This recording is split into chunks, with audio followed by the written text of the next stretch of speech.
Hi guys! Good morning! Good morning. Okay, may bago tayong pag-uusapan ngayon guys. Ito ay tungkol doon sa napanood kong video. Kanina, kilala niyo ba si Maring Marites? Okay, nag-post siya ng vlog niya si Marites.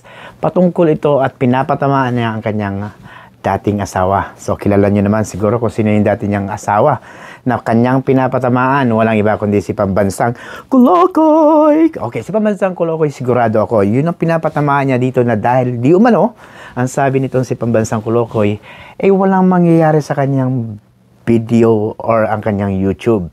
So, pinatunayan lang ito ni Marites na hindi siya kayang malampasan or kaya niyang malampasan kung ano yung nagawa ni Pambansang Kulokoy. Okay?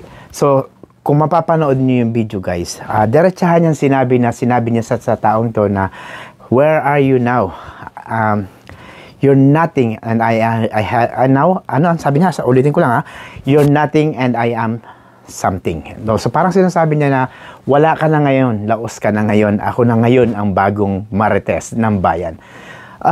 May lesson tayong natutunan dito guys, ano?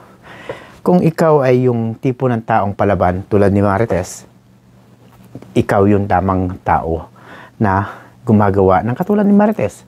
So, ibig sabihin lang guys, pinatunayan niya na hindi patapos ang laban. Kasi, at this point, nagpapasalamat siya kasi nakuha niya yung plaque niya ng 100,000 subscribers. So, imagine niyo guys, in just a matter of 1 year time na naghiwalay sila ni Pambansang Kulokoy, nakuha niya kaagad yung plaque na 100,000 subscribers. So, kung kaya ni Marites na gawin yun, kaya din natin.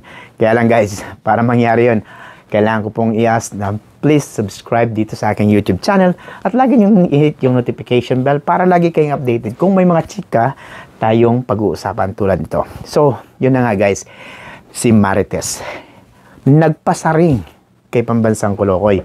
Yun na ang ating latest Marites. Pambansang Kulokoy, Romes ba kaya? Abangan natin yan sa mga susunod natin video. Tingnan natin kung may makukuha tayong impormasyon kay Pambansang Kulokoy. Alam ko naman na playing safe sa Pambansang Kulokoy kasi yung mga upload na kunyari clickbait kung tawagin. So parang ina-attack niya pero pag dating sa uli, puro kalokohan lang para. So which is good thing. Magandang good vibes yun.